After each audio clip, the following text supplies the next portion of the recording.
Welcome back to my channel. My name is Farhad Akhtar. آج دنیا میں جس طرح کے حالات بنے ہوئے ہیں، فلسطین، ملک شام کے حالاتوں کو دیکھ کر ہر جگہ یہی سب باتیں چل رہی ہیں کہ قیامت نزدیک ہے. اور ایک اور چیز آج کل بہت زیادہ وائرل ہو رہی ہے، وہ ریڈ کاؤ، دا ریڈ ہائفر، جو ایک ریڈ کلر کی کاؤ ہے جسے یہ یہودی ماؤنٹ اولیو پر لے جا کر سیکریفائس کریں گے. یہ ریڈ کاؤ اور اس کی قربانی ان یہودیوں کے لیے کیوں اتنی اہم ہے اور اس کی سگنیفیکنس کہاں سے شروع ہوتی ہے، وہ واقعہ میں آپ کو اس ویڈیو میں بتاؤں گا، تو ویڈیو کو اینڈ تک دیکھنا.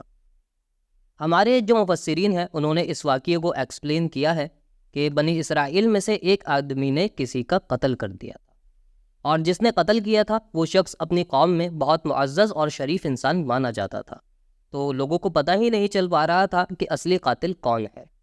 تو پھر اللہ تعالیٰ نے موسیٰ علیہ السلام کو حکم دیا کہ بنی اسرائیل یعنی ان یہودیوں سے کہو کہ یہ ایک کاؤ ذبح کریں، اور جب وہ ذبح ہو جائے تو اس کا ایک حصہ اٹھا کر اس شخص پر رکھو جس کا قتل ہوا ہے. تو اللہ تعالیٰ اپنی قدرت سے اس شخص کو زندہ کر دے گا اور وہ خود اٹھ کر اپنے قاتل کا نام بتائے گا جس نے اس کو قتل کیا تھا. اور ظاہر ہے کہ اللہ تعالیٰ کو موسیٰ علیہ السلام کا معجزہ بھی ظاہر کرنا تھا، اور اللہ تعالیٰ بنی اسرائیل کو یہ بھی دکھانا چاہتے تھے کہ میں مردوں کو زندہ بھی کر سکتا ہوں اور ہر چیز پر قادر ہوں. اور بعض علماء نے اس واقعے کی حکمت یوں بیان کی ہے کہ جب موسیٰ علیہ السلام تورات لینے کوہ طور پر گئے تھے تو آپ کے جانے کے بعد بنی اسرائیل نے سونے کا ایک بچھڑا بنا کر اس کی عبادت کرنا شروع کر دی تھی. تو علماء لکھتے ہیں کہ اللہ تعالیٰ کی حکمت ہو اس میں کہ ان کے دل میں توحید کو راسخ کرنے کے لیے ان سے یہ کام کروایا، یعنی وہ کاؤ ذبح کروائی. اور اللہ تعالیٰ نے بنی اسرائیل کو جب حکم دیا تھا کہ تم کسی بھی طرح کی کاؤ کو ذبح کر سکتے ہو، لیکن بنی اسرائیل نے کیا کیا؟ سوال پوچھنا شروع کر دیے، جس کی وجہ سے اللہ تعالیٰ نے ان سے وہی کاؤ نکلوا لی جس کو وہ سب سے زیادہ اہم سمجھتے تھے اور چھپا کر رکھا کرتے تھے. اللہ تعالیٰ نے ان سے وہی نکلوا لی، اور اس کاؤ کی اہمیت بنی اسرائیل یعنی یہودیوں میں تب بھی تھی اور آج بھی بہت ہے. اور یہ لوگ کافی عرصوں سے اس ریڈ ہائفر کو ڈھونڈ رہے تھے، جو کہ 5 ان کو مل چکی ہیں ٹیکسس سے. اور یہ ریڈ ہائفر بہت ریئر ہے بیکاز ان کا جو سین ہے وہ یہ ہے کہ ان کا ایک بھی بال ریڈ کے علاوہ نہیں ہونا چاہیے، اور ان کی ایج 3 سے 4 سال ہونی چاہیے.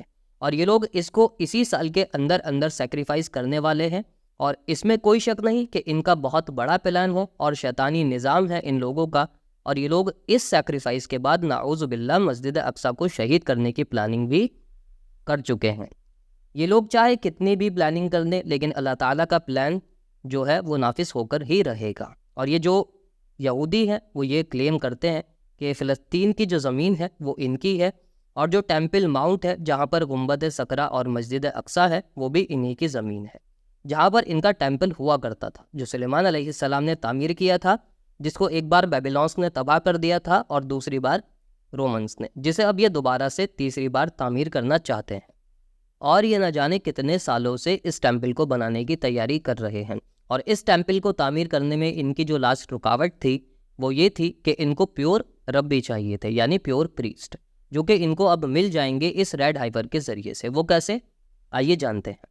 ان کا جو بلیو ہے وہ یہ ہے کہ جب ریڈ ہائفر کو سیکریفائس کریں گے، یعنی کہ جب اس ریڈ کاؤ کو ذبح کریں گے تو اس کی جو ایشز ہوں گی یعنی اس کی راکھ، اس کو پانی میں ملا کر اس سے نہائیں گے تو وہ پیوریفائی ہو جائیں گے. یہ ان لوگوں کا بلیو ہے.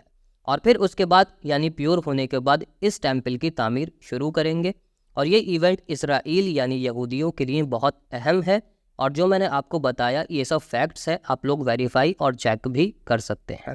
اور ان کی جو ٹیمپل کی جگہ ہے وہ مخصوص ہے حرم کے حدود میں، اور اس میں مسجد اقصی بھی آتی ہے. تو یہ تھے کچھ فیکٹس ریڈ ہائفر کے بارے میں جو میں نے آپ کو بتائے. اللہ تعالیٰ امت مسلمہ کی آنے والے بڑے فتنوں سے حفاظت فرمائے. Thanks for watching. اللہ حافظ.